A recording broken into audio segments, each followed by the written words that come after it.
Pernyataan seorang kepala desa melalui media sosial kembali menuai sorotan. Sekretaris Jenderal Abdesi Provinsi Lampung yang merupakan Kepala Desa Fajar Baru Kecamatan Jati Agung, Lampung Selatan, M. Agus Budiantoro, angkat bicara menanggapi pernyataan Kades Hoho yang viral di TikTok dengan menyebut untuk apa demo-demo.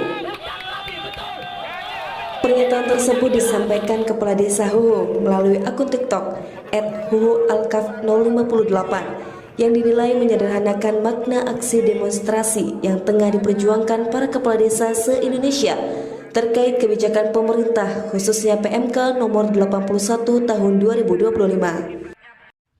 Nah ini kalau terkait demo, sebenarnya saya juga kemarin diajak oleh beberapa teman. Sampai saya di situ menjawab, saya tidak ikut. Ngapain kita harus demo? Sementara gini, demo itu kan ke Jakarta kan yang pertama itu kan di tahap 2 banyak yang tidak cair. Nah kita sampaikan, tidak cair itu karena apa? Karena administrasi terlambat kan. Sebenarnya kalau administrasi itu dikerjakan cepat, juga cair kok, semua cair. Jadi pengajuan dana desa tahap 2 yang... Menanggapi hal itu, Sekjen Abdesi Provinsi Lampung, M. Agus Budiantoro, yang kerap disapa Mas Bro, menegaskan bahwa aksi demonstrasi merupakan hak konstitusional warga negara dan menjadi bagian dari perjuangan kolektif kepala desa dalam menyuarakan aspirasi desa.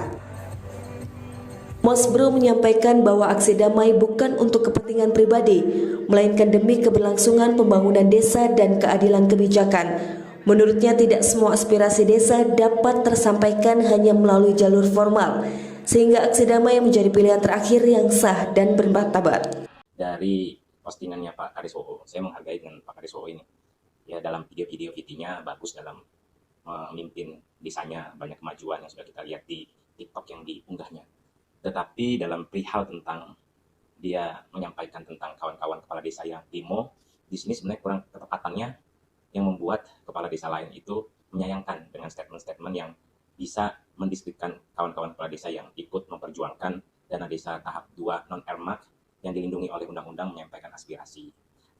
Pak Kades Hoho menyatakan bahwasannya ketika dana desa tahap kedua non-ERMAK itu tidak turun, dalam pernyataan dan bahasa yang diungkapkan seolah-olah memojokkan pemerintahan desa yang belum turun dana desa tahap kedua.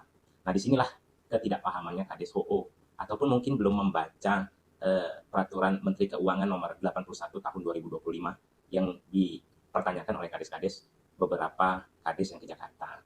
Artinya, Pak Kades Hoho di sini ini bukan keterlambatan dalam administrasi di desanya. Karena kawan-kawan di desa ini administrasi sudah lengkap semuanya. Hanya saja di dalam PMK 81 tahun 2025 itu yang menjadi pertanyaan besar adalah ketika PMK 81 2025 itu dikeluarkan di tanggal 25 November tahun 2025. Tetapi isinya di pasal 29B itu ada termaktub tertulis batas waktu pengajuannya tanggal 17 September. Nah, disinilah menjadi pertanyaan kita. Kenapa peraturan yang segitunya penting berlaku surut? Sementara kami di Lampung khususnya itu sudah mengumpulkan di bulan September ke kabupaten. Masalahnya di kabupaten itu di PMD-nya, omspan-nya di tanggal 18 September tertutup. Pada waktu itu kami masih berpikir ada perbaikan sistem dikarenakan ada menteri yang baru. Ternyata ujuk-ujuk di bulan November tanggal 25 kita menerima PMK 81 tahun 2025. Jadi di dalam pernyataan Pak Kades Hoho juga sebenarnya nggak memahami tentang PMK 81 tahun 2025. Karena ada statement yang kita dengar tadi di videonya, bulan Oktober juga kalau kumpul cair. Nah ini pertanyaannya nggak, ini pertanyaan berarti dia ini nggak memahami tentang PMK 81 tahun 2025. Mungkin saja belum pernah baca PMK 81 tahun 2025 isinya itu apa. Jadi itu mungkin klarifikasi dari saya pribadi, meluruskan Pak Kades Hoho yang begitu luar biasa kinerjanya di desanya. Senin 15 Desember 2025, Jati Agung, Kabupaten Lampung Selatan, Ronald Panggabean, Info Desa News melaporkan.